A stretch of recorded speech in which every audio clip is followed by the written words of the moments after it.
Gableshy was solid for the Boston Uprising, I feel like. I feel like he's either A or B. He really had a big impact on the Boston Uprising, kind of like Punk did last year. Gableshy might have the best Zarya in the league, honestly. I think Gableshy could potentially be one of the best off tanks in the league, just give him more time. I think I'm putting him B for now. I think at the start, as soon as he first started playing, he was kind of like A tier, but you know, it's a new schedule and as time's gone on, probably more the B area. Space, I think Space as well has been kind of this year, so I'm putting him B. There's a lot to go on this one. LA Gliders is kind of weird this year. It isn't like that good of a team we thought they were going to be. They were good June Joust. I think Space looked kind of solid. All June Joust didn't look top tier as normal. He looked like he had a hard time adjusting to the new meta. There's a lot of things Diva need to do in this meta, and Space looked like he had a hard time in this one. Gargoyle, I think Gargoyle's still been fine. Putting Gargoyle in A. I think he's still a good off-tank player. He still plays Diva well. He still plays Sig well. This guy still pops off. He doesn't miss. We got Hoppa. Hoppa's also doing really well for the Philadelphia Fusion, surprisingly, because, you know, NYXL was a rough year for him. June Joust, if I remember, was kind of up and down for Hoppa. This is like a half season, though. This is half season. Yeah, put him A. Put him A. This is all half season. I'll put Hoppa A. Hoppa still performed well on the Diva, the Sig. It's going to be like this for the same thing, so I'm kind of just putting them in tiers. I don't want to say the same thing I say every tier list. I'm just going to put them in tiers this time, make it a little bit faster for everyone. If you want to hear my previous takes on these players, you probably go back to the older tier list. Some of it has not fully changed. I'm putting him C. This guy still has shown potential. It's just London Spitfire is not that good right now. Maybe when Sparker comes in, London Spitfire could change, but I'm not having any high hopes for that. I am having no high hopes for Sparker changing the team, but I could be wrong. I could be very wrong with that. Michelle's another weird one. He's BRC, not anything up here.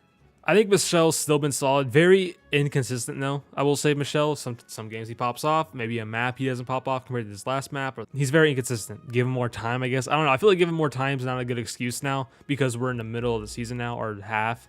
So he really needs to pick it up, basically. Piggy has always been very underrated so far this entire season. No one talks about him. I'm putting him B. I think he's very underrated. I think he can be really good with maybe a different team or tank beside him. Bianca's been very good for the NYXL, actually. Like, he's been popping off for the NYXL. Maybe even A or high B, maybe?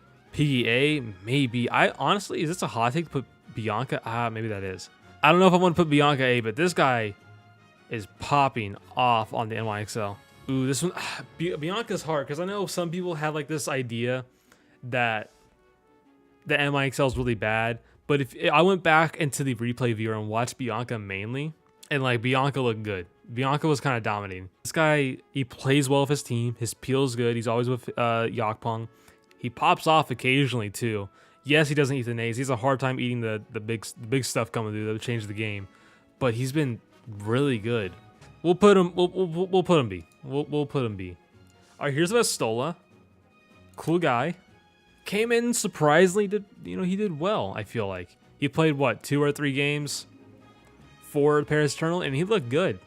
I say B. I'm almost agreeing with you. I say B. Vestola popped off. He did good for being in there for, what, 2 or 3 days? Krong. There's like this meme going around like Krong's good or bad. I don't know what's going on.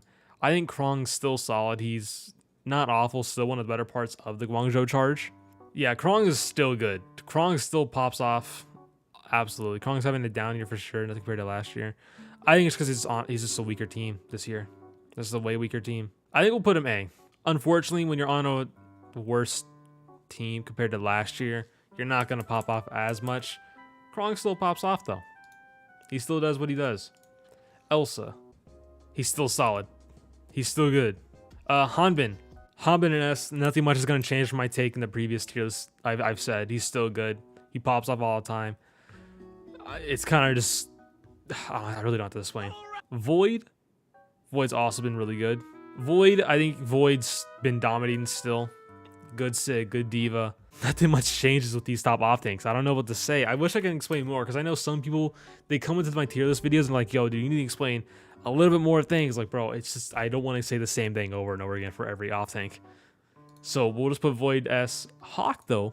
Hawk did improve. It could be the hero pulls that really helped Hawk.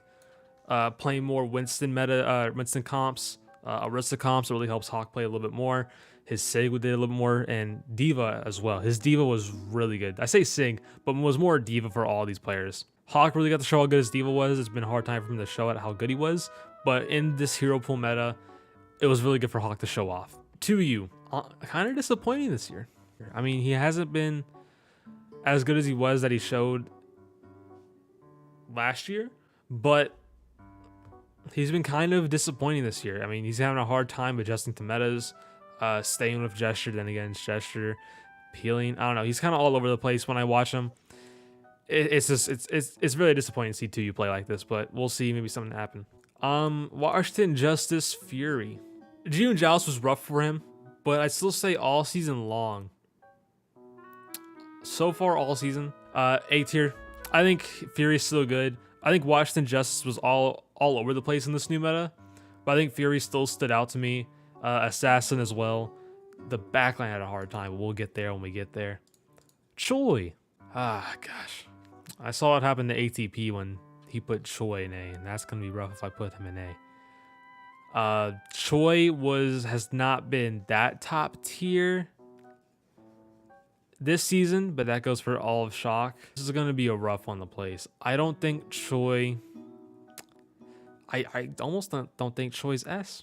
I almost don't think that. I think he's more into A. Could he be high A? Sure. Bernard. Bernard's improved compared to Melee. He's been good. Now the question is B or A with Bernard. Let's put Bernard A. Let's put him A. And Fried, y'all may be surprised by this one. I thought about this one a lot. Fried? B tier? I think Fried's been really good for this team. Making plays with his team at the right time. Kind of big Diva bombs. His Diva plays really good. When he plays Sig previously, solid. I think Fried has been really good for the Vancouver Titans. Shou Chang. You know what? I'm not going to do the Silver 3. I'm not going to do the Silver 3 thing. I'm going to put him here. Shou Chang, like I said before the season started, I think he was going to be a good, solid piece in the LA Valiant. He is that. I think he still does his job. He gets occasional big plays for his team, doing, solo things on like the Sig or Zarya. Majority of the time was kind of the Zarya. Diva, up and down, but Shou Chang has had a lot of good moments on this team all season long. Will they keep him next year? Who knows? But Shou Chang's been solid.